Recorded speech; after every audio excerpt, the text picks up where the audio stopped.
Ok, pause. Comment j'en suis arrivé là? Bonne question. Bah écoutez, je vais vous raconter. Les montagnes russes en bois. Elles peuplent nos parcs depuis plus de 100 ans, avec des courbes toujours plus lisses, toujours plus raides. Mais d'où viennent-elles? J'ai tenté d'apporter et de trouver une réponse. À travers lacs, plaines, forêts et rivières, j'étais déterminé. J'ai cherché encore et encore jusqu'à ce que je finisse par m'égarer.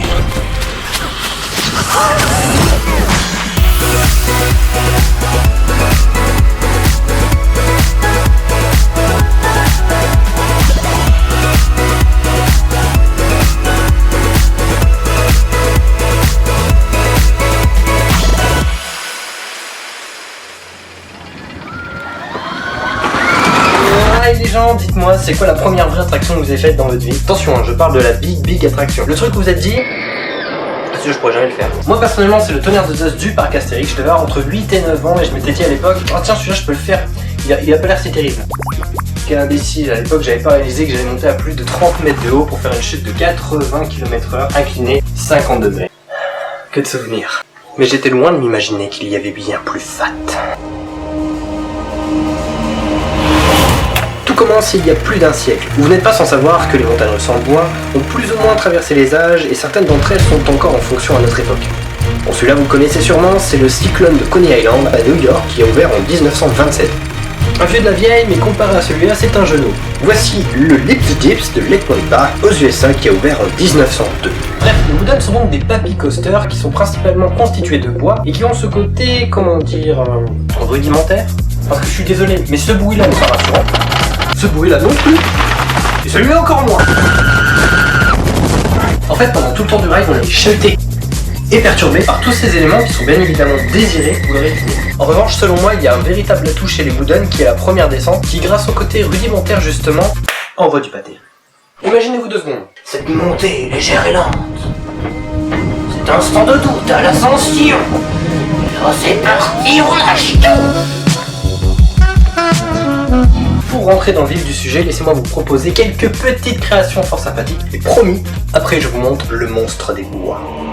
Pour commencer, voici le magnifique White Cyclone situé au parc de Nikashima Spaland au Japon depuis 1994. Ride magnifique de par son architecture démesurée, mais aussi grâce à sa couleur blanche pure.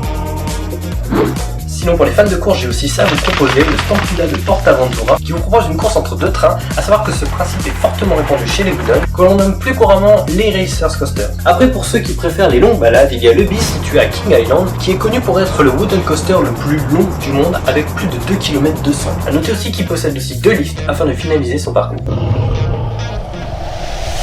Laissez-moi maintenant vous présenter le maître des bois. 67 mètres de haut. Plus de 126 km/h. 2,2 millions de planches de bois. The Wooden King, Son of Beast.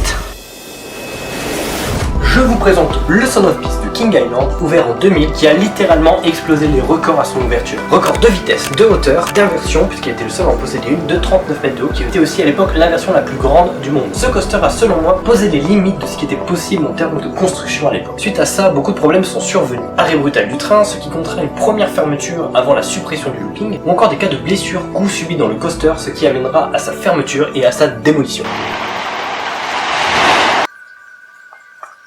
Et là vous vous dites, le mec il me tisse son truc pendant 5 minutes pour au final nous dire qu'il n'existe plus. Bah oui, car en effet les wooden posent un problème majeur de conservation, ils sont en effet plus fragiles et demandent une attention plus poussée que sur les coasters en acier. Pour prendre l'exemple sur notre bon vieux Anaconda de Walligator qui a ouvert en 1989 et qui je trouve peine à rester debout et actif. Le temps des coasters en bois serait-il révolu? C'est pas sûr, car en 2001, le parc Heide en Allemagne s'offre la démesure avec Colossus qui est aujourd'hui connu pour être le coaster en bois le plus haut du monde avec 60 mètres de haut. Il est aussi innovant dans sa construction puisqu'il propose une meilleure fluidité du parcours. Dans le même genre, El Toro de Six Flags Great Adventures se présente lui comme le coaster en bois le plus rapide du monde avec une vitesse de 113 km/h. Et pour finir, le petit dernier de la même lignée, T-Express du parc sud-coréen Everland, propose lui une première descente à 105 km/h mais inclinée 77 degrés. Dire que je me plaignais avec 50 degrés au tonnerre de Zeus. Oh putain. En bref, malgré leur faiblesse, les wooden coasters sont le commencement et seront toujours présents dans nos parcs. Que ce soit sous leur forme d'origine ou sous une forme plus évoluée, que l'on nomme hybride.